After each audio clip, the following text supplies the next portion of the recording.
Ashama dhaggeeffattootaa fi kabajamtoota maatiiwwan miidiyaa Kilolee. Miidiyaan Kilolee odeeffannoo wayitaawaa ta'an qabatee as ba'ee jira.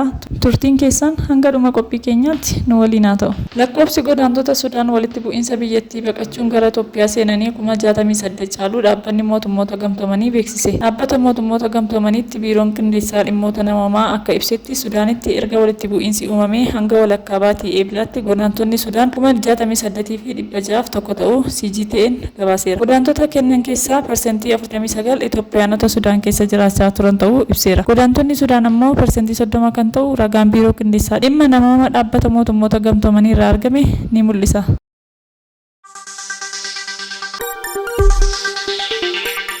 Ministeerri muummee Itoophiyaa Dr. Abiy Ahmed turtii Roomitti taasisaniin Itoophiyaan addunyaaf kan ittiin qooddee fi hojii dippiloomaasii milkaa'aa kan itti raawwate ta'uu itti gaafatamtuun pirees sekereetarii waajjira ministeera muummee Billeenee Siyyum dubbataniiru. Itoophiyaan biyya godaantonni seeraan ala keessa darbanii fi itti godaanan ta'uu himan. Waltajjii dhimma kanaa fi biroo irratti Itaalii Roomitti qophaa'e irrattis ministeerri muummee Itoophiyaa Dr. Abiy Ahmed dhimmicha yaaddessaa ta'uu sirnaan dubbataniiru. Rakkoo kanaaf fala dha'uufis garaagarummaan fagoo ta'ee biyyoota qabeessaa fi dhabeessa jidduu jiru xiqqeessuun akka barbaachisu himaniiru. Kanaafis biyyoota guddinarra jiraniif kaffaltiin liqii isaanirra jiru hir'isuu fi hojiilee isaanii hiyyummaa xiqqeessuun eegalaniif tumsi akka barbaachisuu fi muummichi ministeeraa Dr. Abiy Ahmed dhaabbata biyyoota gamtoomaniitti yaa'ii sirna nyaata Roomitti qophaa'e irratti muuxannoo Itoophiyaan qabdus himaniiru.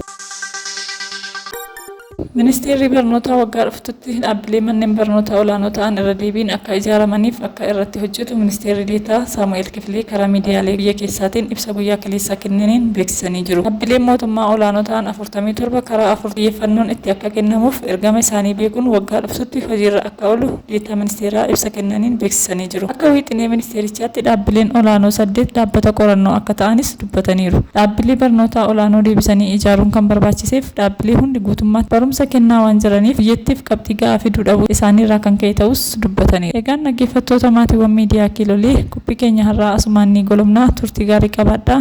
Galatooma.